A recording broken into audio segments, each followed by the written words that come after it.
Girolamo Mazzola, detto Parmigianino, nasce a Parma l'11 gennaio 1503. Sesto di 10 fratelli e nella sua città esordisce a 16 anni con il battesimo di Cristo. Se ogni scrittore narra di sé, è presumibile che ogni pittore rappresenti nell'astratto il suo carattere. Gesù è di fattezze femminee, con un pudore eccessivo nell'incrocio delle braccia, l'opposto del cugino Giovanni, forte, vigoroso, deciso nell'azione. Osservate i piedi di quest'ultimo, ben piazzati a terra. Quelli di Gesù paiono avanzare nell'incertezza, nel difficile equilibrio che ogni modella sul tappeto rosso conosce bene. Osserviamo l'autoritratto. Qualcuno può dubitare che il volto sia quello, seppur imberbe, del Gesù? Ed il vestito raffinato, la camicia con gli sbuffi di merletto, la mano, le dita esageratamente allungate dallo specchio convesso, più che da stringere, sono da baciare con rispetto. All'arrivo di Prospero Colonna, con le sue truppe in guerra contro i francesi, Parmigianino si rifugiò a Viadana, ove dipinse un primo sposalizio mistico di Santa Caterina. Lo stile è ancora acerbo. Si osservi, tuttavia, il volto di Maddalena.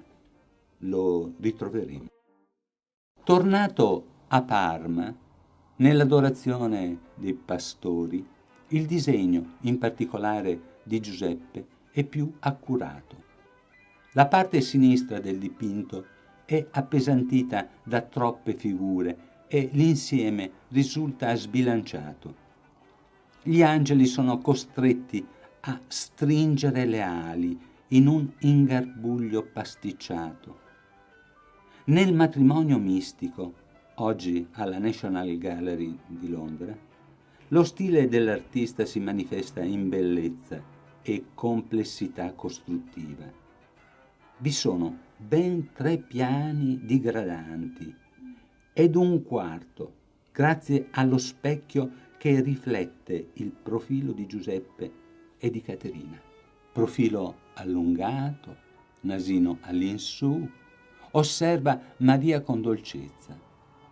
La mano destra, sollevata per ricevere l'anello, è sproporzionata rispetto alla prima, che, essendo più vicina a noi, dovrebbe essere più grande. Ricorda quella dell'autoritratto.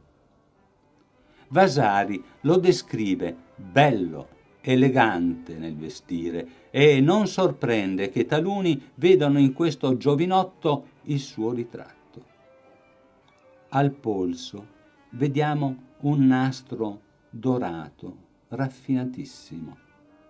Inevitabile la seduzione della corte papale per questo amabile e talentuoso artista, che tuttavia poco operò, poiché il saccheggio di Roma nel 1527 lo indusse a traslocare a Bologna, subito subissato da incarichi. La pala di San Rocco con Donatore in ginocchio. Il volto del santo è replica, con varianti, del suo, e l'artifizio mistificatorio è nei piedi che calzano i sandali di Mercurio, il dio pagano dell'intrigo. segue la conversione di San Paolo, con equino in agitazione, da una testa che Savinio avrebbe apprezzato ed un paesaggio lontano, presagio della cementificazione padana.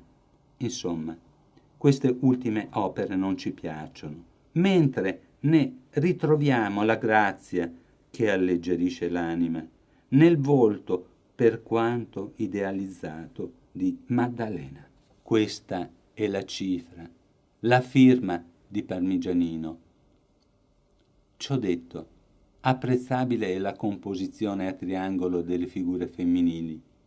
Gli altri paiono di troppo, e lo sguardo bizzarro del santo con boccolone in testa sciupa l'atmosfera intima, un dialogo silente e fluido, come il prezioso manto con collo d'ermellino.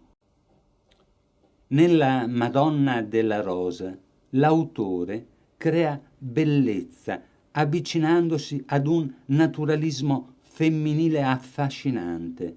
Persino il Putto si compiace d'avere una madre vera.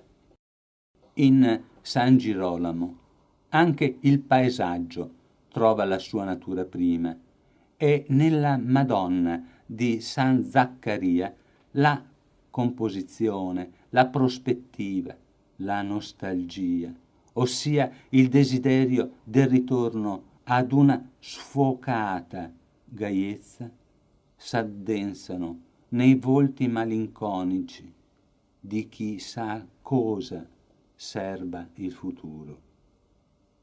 Tenero e commovente l'abbraccio dei cugini. Un presagio doveva avere anche Parmigianino, accettando l'incarico per l'incoronazione della Vergine della Steccata. Il mancato compimento porterà l'incarcerazione del pittore per debiti accumulati e promesse tradite. Scarcerato, ancora una volta fugge ed ora è nel Ducato di Parma, ove, prima dell'immatura morte, avvenuta il 24 agosto 1540, dipinge Lucrezia Romana.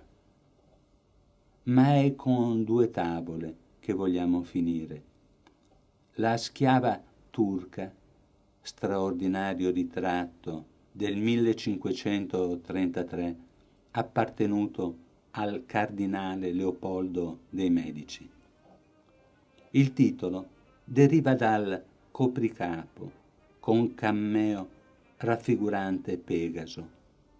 Il volto ovale, le sopracciglia allungate ad arco, sottolineano occhi grandi, dolci e seducenti. Un capolavoro, a nostro parere, superiore alla celebre Madonna dal collo lungo del 1534.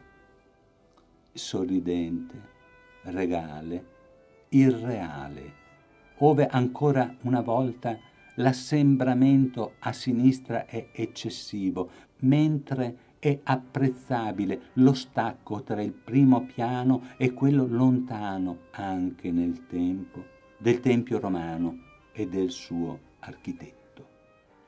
Alcuni critici indicano l'opera tra le ultime, forse per il rimorso dell'opera incompiuta, la consapevolezza di una malattia che gli impedirà, suo malgrado, d'esigere un monumento funebre adeguato. Lo stile, tuttavia, è quello degli anni della gaiezza. Maturò, purtroppo, troppo in fretta.